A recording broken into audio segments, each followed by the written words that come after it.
Kidlat News Updates. Mga balita ngayon, karambola ng bus at iba pang mga sasakyan sa Commonwealth Avenue, 10 sugatan. Magkakapatid na Duterte magkakasamang dumalaw kay FPRRD sa ICC. Korte Suprema inatasan ng COMELEC na magkomento sa manual recount petition ng mga boto ng senador noong nakaraang halalan. Ako po si Cesar Soriano para ihatid ang mga nangunang balita sa buong kapuluan ngayon.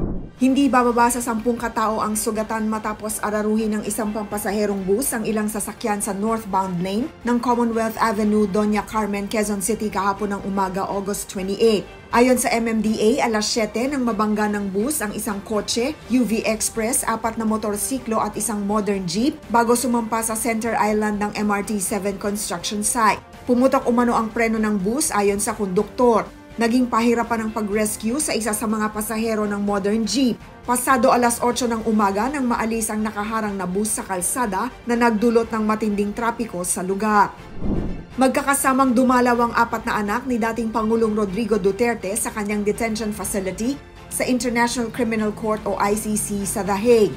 Ito ang unang pagkakataon na sama-samang bumisita ang magkakapatid mula nang arestuhin ng dating Pangulo.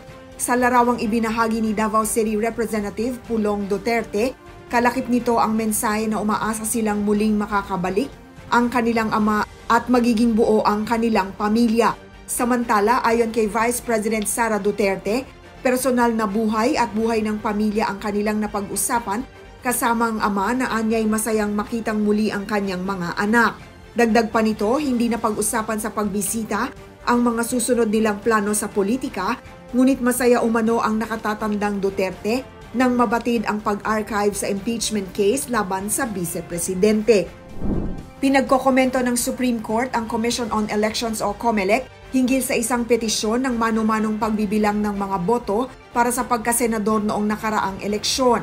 Sa 3-page notice of resolution na ibinahagi ni Attorney Israelito Torion kahapon, binigyan ng 10 araw ang COMELEC na magkomento sa manual recount petition. Kasama ni Torion si dating PDP laban senatorial candidate Jimmy Bondoc na nag-file ng petisyon sa ilalim ng Section 31 ng Republic Act 9369 o ang Automated Election Law and relevant provisions of the Omnibus Election Code. Matatanda ang iginigiit ng Partido Demokratiko Pilipino Lakas ng Bayan o PDP laban na marami umanong irregularidad noong May 12 elections kaya hinihiling nila ang manual recount sa mga boto sa pagkasenador. Para sa Kidlat News Channel, ako si Rosalyn Sinchonko, nag-uulat. Ako po si Cesar Soriano, palagi niyong kasama sa bawat pagputo ng balita.